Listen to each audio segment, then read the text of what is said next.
welcome back to the channel. I'm your foodie friend Christine. And I'm Ruby. And today we are tackling a charcuterie board challenge. We're gonna make a charcuterie board with ingredients found only at Walmart. Do you think it's impossible? Let's find out. To get started, please subscribe to my channel. I'm gonna be sharing more and more foodie tips for you. And like this video if you enjoy it. I promise to keep them coming and I hope they just keep getting better and better. So today, we're gonna make a charcuterie board with ingredients found only at Walmart. First, I'm gonna take you shopping and show you what I grabbed. Next, I'm going to show you how to cut and style the meats and cheeses, and we're gonna arrange a beautiful, elegant board with a limited option of ingredients. So, follow along while we get started. Okay, here we are heading into our local Walmart. What are we gonna find? First up is the cheese aisle found near the deli. Next up, let's grab this meat. The charcuterie trio is perfect. Don't forget some olives. There's a lot of selection. I like the Castle Volturnos. Next, nuts. There's a lot of good flavors. I like these honey roasted pecans. All right, we're back from the store. Let us show you what we grabbed. We went with the Columbus charcuterie trio. Great variety here. Cranberry cinnamon chef is a very delicious full flavored cheese. With our semi-soft, we went with a smoked Gouda. And then here we're doing this manchego. So that is a great variety of cheeses and flavors. Next up, you can't forget the fruit. We got some red grapes here of course, and then some other extras. So it's Castle Volturno olives. Mazzetti is like my favorite brand of olive and pickled items, so look for these guys. Got some apricot preserves. I'm a big fan of flavored nuts on charcuterie boards. Planters has these rosemary and sea salt that are very, very good. And for a little something sweet, we went with honey roasted pecans. Last but not least, don't forget some fresh herbs. Sage is a beautiful and versatile option. It tastes great with cheese and it smells great on your board. All right, so grab your favorite board. I got this one from Hobby Lobby, and gather your ingredients and we are going to make a beautiful charcuterie board. The first step in assembling a charcuterie board would be to prepare your cheeses. So here we're going to slice these 3 different cheeses we purchased. We're going to start with this manchego. That outside rind is a wax. It's not going to hurt you if you eat it, but it definitely doesn't taste great, so I remove that.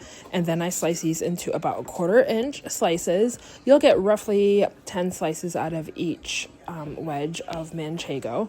Once those are all chopped up, we're going to set it off to the side. Remove that wax, and we'll start with the next one.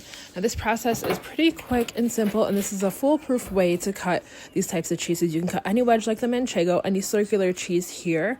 You're going to make 16 wedges out of this round. So I start by cutting it in half, cut that half in half. Now we have 4 triangles. You're going to cut each of these triangles in half. That will leave you with 8 slices. Once you have those 8 wedges, you're going to go through and cut each individual wedge in half, like so. Finishing up all the way around our wheel, we now have 16 wedges and this again works with any circular wheel of cheese. I'm going to set that off to the side. And last but not least, we're going to cut this cranberry cinnamon chev. For this one, I recommend using a wire cutter. If you don't have a wire cutter, a sharp cold knife will work best. This cheese cuts best when it's cold, so if it gets a little bit warm or gets at room temperature, if you left it on the counter, pop it in the freezer, and you're just going to go down and get these like 1/4 inch thick slices all the way down the log of cheese. So we'll move our prepared cheeses to the side and bring that charcuterie board in to start assembling. I always start with my dishes first. I put the apricot preserves and the olives in a dish, place them opposite of each other on the board for visual effects. Next, we're going to place our grapes. I always like to hold the grapes up and see kind of where they're going to lay nicely. It takes a little bit of arranging, and lay them down on the flattest side, and then you can kind of arrange the other pieces of the bundle on top. You can see me kind of working with these. I've noticed that grapes kind of tell you how they're going to sit on a board. It's all about working with the grapes to try to keep them pretty. I like to try to cover the stems with some loose grapes and just make sure they look really full and abundant on your board. Next up, we're going to come in with those cheeses that we sliced. First, we're coming with that cranberry chev. We're just separating these slices a little bit and stacking them on top of each other in a kind of turn motion, like how the grape just ran away there. Yeah, just arrange those in a cute little semicircle. Next up, I'm moving these dishes around. You'll move these things several times to make sure your board looks the way you like. This is like a manchego zipper is what I like to call this. You're going to take the wedges and place them on your board just in alternate directions. Creates a really pretty effect with that manchego cheese. Last up, we're going to make this a little half wheel with our smoked Gouda. Place one slice flat on the board, and then you're going to rotate the other slices, overlapping the tips until they have this cute little curved motion. When you're all done getting them all placed, just kind of rearrange them a little bit until they lay really nicely. Next, we're coming in with our salami. This is just a quick and easy process to fold. I'm going to use the two kinds on this particular board. I'm going with the dry salami here, folding them in little triangles, or like to call them shark fins. Stack them on top of each other, and then you're going to be able to place them right on the board. Whoopsie, I dropped one. Yeah, you just keep folding and grabbing them together, fold it in half and half again, and then create this nice little stack.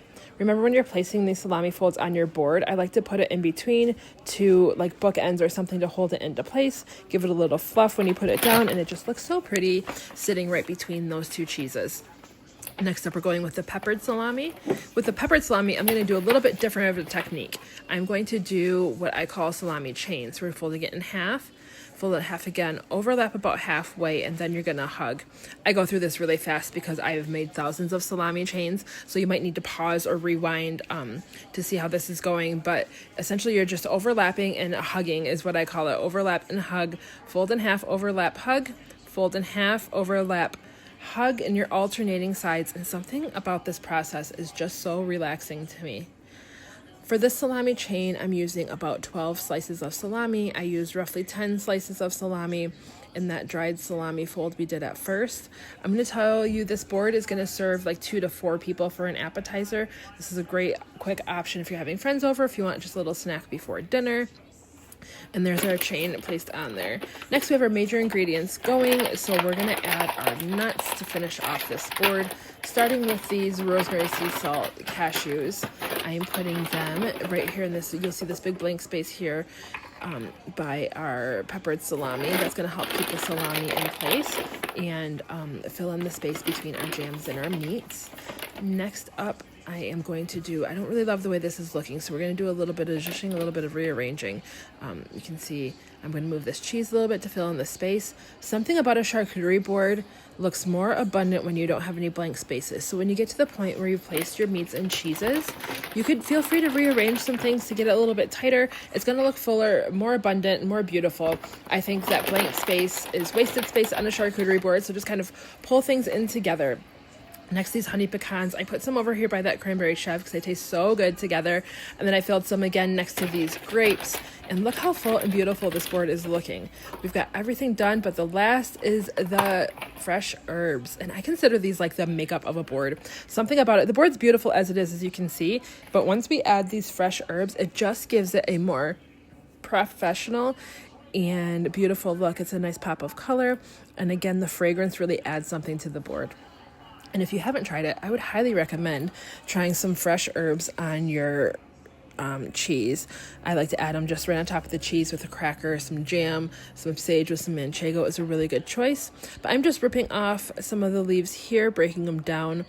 Every bundle of sage is going to be a little bit different, but I like these little flowery, those little like bundles right there. Yeah, and tuck that in that corner by your jam. Again, it's a way to add a pop of color against the white cheeses, and it looks beautiful on this board. Have it, folks. We made this beautiful charcuterie board with just a few simple ingredients found at our local Walmart. I hope that you enjoyed this video. Please make sure to subscribe, hit that notification bell, and like if you'd like to see more beautiful food tips. And have a lovely day. Happy snacking.